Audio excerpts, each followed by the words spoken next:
ఒక్కసారి కొమ్మూరి గోల్డ్ కి కాల్ చేయండి. తాకట్లో ఉన్న మీ బంగారాన్ని విడిపించి మార్కెట్ ప్రైస్ కి వాళ్ళు కొనుక్కుని మిగతా డబ్బులు మీకు ఇచ్చేస్తారు. హాయ్, వెల్కమ్ టు మనం టీవీ. కట్నం అడిగేవాడు గాడిద. పుతిన్ని చంపేద్దాం. ట్రంప్ ఆలోచన జరిగిద్దా జరగదా? లాజికల్గా టెక్నికల్గా యుద్ధం అంటే సరే, అమెరికా దగ్గర మంచి మంచి గన్స్ ఉన్నాయి, యుద్ధ విమానాలు ఉన్నాయి, ఇంకా ఆ యొక్క మిసైల్స్ కూడా ఉన్నాయి. సో పెద్ద పెద్ద ఫైటర్ జెట్లు ఉన్నాయి. మరి టెక్నికల్గా రష్యా దగ్గర కూడా చాలా ఉన్నాయి guns. In the same way Putin కూడా సరదాగా తలుచుకుంటే గనక అమెరికాలో సగం భాగాన్ని నేలమట్టం చేయగలడు, ప్రపంచ పటంలో లేకుండా చేయగలడు. అక్కడ గడ్డి మొక్క కూడా మరొక 50 ఏళ్ళు మొలవకుండా పుతిన్ చేయగల సామర్థ్యం, కెపాసిటీ రష్యాకు ఉంది. మరి అలాంటి పుతిన్ దాదాపు 25 ఏళ్ల నుంచి అధ్యక్షుడిగా ఉన్నటువంటి పుతిన్ని నిజంగా ట్రంప్ చంపగలడా? ఏదైతే ఆ ఆయిల్ ట్యాంకర్ను మోసుకువెళ్తున్న నౌకని రష్యా ఫ్లాగ్ ఉన్నా కూడా కావాలని టార్గెట్ చేసి సీజ్ చేసి ఇప్పుడు ఒక యుద్ధ వాతావరణాన్ని క్రియేట్ చేశారు ట్రంప్. మరి ట్రంప్ పుతిన్ మధ్య యుద్ధ వాతావరణం నెలకొంది కాబట్టి నిజంగా వెనిజులా అధ్యక్షుడు నికోలస్ మదురోని ఎత్తుకెళ్ళినట్టే పుతిన్ని కూడా ఎత్తుకెళ్లే కెపాసిటీ మరి ట్రంప్కు ఉందా? ఎందుకు ఆ పిచ్చి మాటలు మాట్లాడుతున్నాడు? గ్రీన్లాండ్ని ఆక్రమించుకుంటానంటున్నాడు.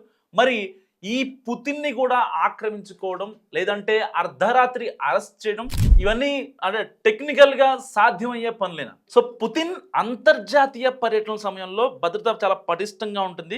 పుతిన్ ఏ దేశం వెళ్ళినా సరే స్థానిక భద్రతా బలగాలతో కలిపి 5 అంచెల సెక్యూరిటీ గ్రిడ్ ఉంటుంది.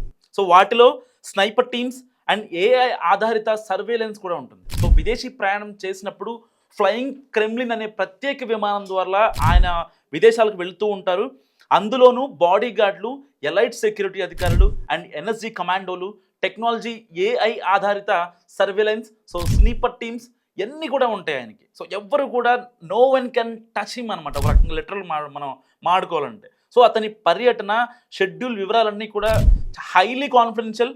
సో విమానం కూడా యాంటీ మిసైల్ డిఫెన్స్ సిస్టమ్తో ఉంటుంది. బేసిక్గా మనం కార్లు చూస్తూ ఉంటాం, మోడీ గారి కారో లేకపోతే ట్రంప్ గారి కారో లేకపోతే ఇంకెవరిదైనా దేశాధినేతల కార్లు చూస్తూ ఉంటాం. కానీ ఈయన విమానం కూడా యాంటీ మిసైల్ డిఫెన్స్ సిస్టమ్తో ఉంటుంది.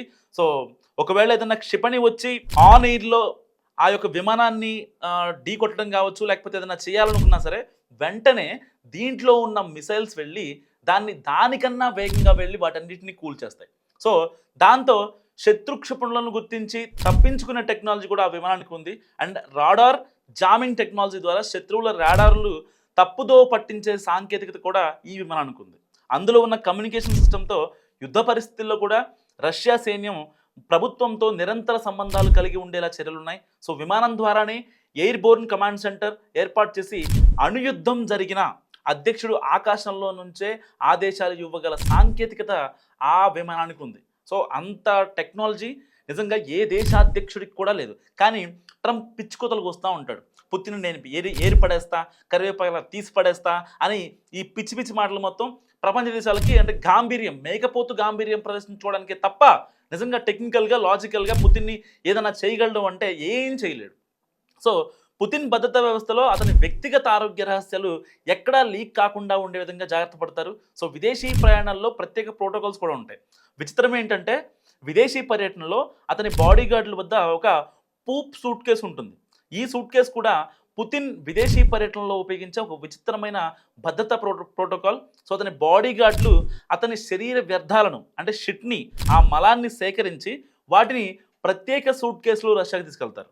ఎక్కడా కూడా ఆయన విసర్జించిన మలమూత్రాలు ఏవైతే ఉంటాయో అక్కడ దేశంలో డంప్ అవ్వనివ్వరు, కేవలం రష్యాలో మాత్రమే డంప్ అవ్వాలి. ఎందుకంటే దీని ఉద్దేశం అతని ఆరోగ్య స్థితి, డిఎన్ఏ వంటి గోప్యమైన సమాచారం విదేశీ గూఢాచార సంస్థలకు చేరకుండా కాపాడటం. సో పుతిన్ ఎప్పుడు విదేశాల్లో పబ్లిక్ టాయిలెట్ ఉపయోగించరు. దేశాధ్యక్షుడైనా సరే, ప్రధానైనా, ఎవరైనా సరే, ఎంత పెద్దోళ్ళైనా సరే వాళ్ళ పబ్లిక్ టాయిలెట్ని అసలు పొరపాటును కూడా పుతిన్ ఉపయోగించరు. అతని బాడీ గార్డులు ప్రత్యేకంగా పూవ్ సూట్ కేసులో సేకరించి వాటన్నిటిని రష్యా తీసుకెళ్తారు. సో ఈ ప్రోటోకాల్ అసాధారణంగా వినిపించినా ఇది అత్యంత గట్టి భద్రతా వ్యూహంలో భాగమని రష్యా సైన్యాధికారులు చెప్తున్నారు. సో ఇంతటి రక్షణ వ్యవస్థలో ఉన్న పుతిన్ సెక్యూరిటీని ఛేదించడం నిజంగా దాదాపు అసాధ్యమే. సో ఇప్పటిదాకా మాట్లాడుకున్నాం కదా పుతిన్ సెక్యూరిటీ గురించి. సో మరి ఇంత సెక్యూరిటీ ఉంది, ఇంత మంది మార్బలం ఉంది, మరి పుతిన్ని టెక్నికల్గా లాజికల్గా ట్రంప్ టచ్ చేయగలడా? ఢీ కొట్టడం పక్కన పెట్టండి, జస్ట్ టచ్ చేయగలడా? మీరు ఏమనుకుంటారో మస్తు కామెంట్ చేయండి. చూస్తూనే ఉండండి మనం టీవీ.